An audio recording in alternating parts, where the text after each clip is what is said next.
My name, Dat Boy Dope, really just came from like a self proclaimed mantra. Dope meaning define other people's expectations.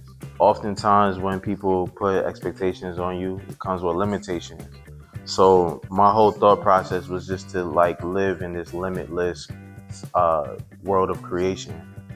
Um, and being from New York, you're expected to sound a certain way. You know, the 90s is like the golden era of rap music, and that's the music that I make. So they expect you to have certain criteria, certain rules and regulations that you have to abide by, right? But I have a specific experience being raised in Elmont, and further out east in the island, they expect you to sound like you're from Queens, you're from the boroughs, because they really don't know this small town called Elmont. And on the other side of the spectrum, in the boroughs, they hear Long Island, they hear Elmont, and they just think cows and deer, and like it's just two opposite sides of the spectrum. So my whole mantra with Dope, define other people's expectations, is just to create your own authentic narrative, be the dictator of your paintbrush to paint that picture that you want people to see. My top three artists of all time: Jay-Z, Buju Banton, and Mary J. Blige. They have a specific gift in like storytelling through their music, but more importantly, it's what I took from that storytelling and how I try to implement that in my music is through my storytelling, which is the tool that I use. I want to evoke intense emotion, whether it's intense feelings of joy, you want to dance, you want to party, feel good about yourself, or in some of my darkest moments with the songs about depression, more so than focusing on the depression aspect of it, I want you to be able to reflect. I want you to be able to use that time to have deep moments of introspection. So I give a part of myself in each track that I make, right? So the tangible item that I want my consumers to have is a little bit of me and that connectivity piece that I got from my favorite artists. So that's really it. It's to evoke that intense emotion that keeps the consumer, the listener, to just come back and feel like they're a part of this community that I'm building, because I am giving a lot of myself with this music, and it's not always easy, but I've been inspired by the greatest, so I try to pay it forward with my music. I would say I had like a rich foundation in just sonics. So my mom would play a lot of gospel. My dad would play a lot of culture music, reggae, early dancehall, and those were the sounds of my fundamental years. And shout out to my older brother Taj. He used to burn CDs on our annual family road trips, right? And I'm showing my age a little bit because, yeah, CDs, not playlists. But he was like a sample digger, using LimeWire and Napster and just finding all these original samples.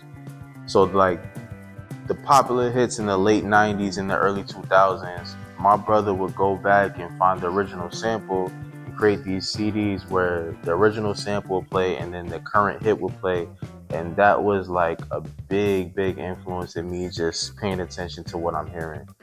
And yeah, from that point on, I would look at, album credits, song credits, and I just got down this wormhole of just appreciating every aspect of music and just everything that goes into the final product. And it just made me a music nerd at the end of the day.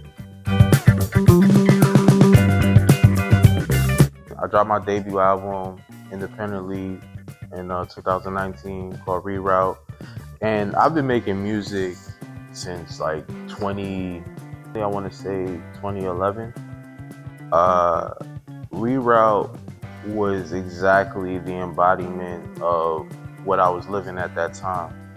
I was rerouting. I was trying to figure out what my message is, who I am in this particular moment, what do I want to do, in this new found era of business. I made music pre-streaming, so finding my voice in the streaming era, finding out how to market myself and just be present and not sound dated in this time. You know, that's the embodiment of that that album. But today, I want to say that the confidence is still the same, but the difference is I'm more sure of what I want to say, how I want to say it, how I want it to look, the messaging that I'm, leaving for generations to come. Because all of this stuff is going to be documented. It's always going to be, cemented in history. So if I'm going to contribute to this thing, this vast thing of music, culture, everything intertwined, I want to make sure that it's impactful and it leaves a great representation of myself, not only as an artist, but as a person. And I'm just more intentional. My confidence is unwavering.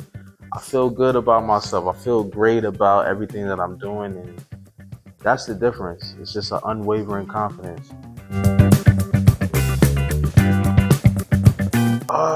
Man, because it's been so many different stages, so many different venues, all of them kind of culminate into this one homogenous highlight.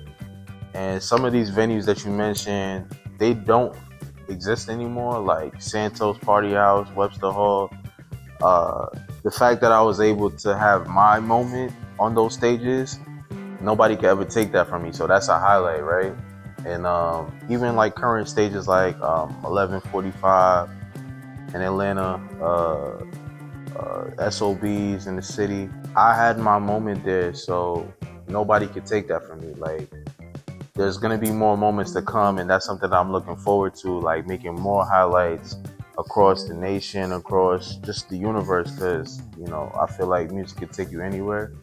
But yeah, the biggest highlight is to say that I did it and it's documented. Nobody could take it from me. So, that's something to be proud of. And any artist out there, it doesn't matter how many people showed up to that show, doesn't matter if you sold out that show, the fact that you were there and you put on for what you represent, that's the most important thing. And, just always be proud of yourself and your journey, man. Like, it's hard for us, but we make it worth it when, whether it's one person, two people, 2,000 people, or 2 million people, when that song resonates to them and they're just appreciative of the energy that you're putting out, that's the highlight right there.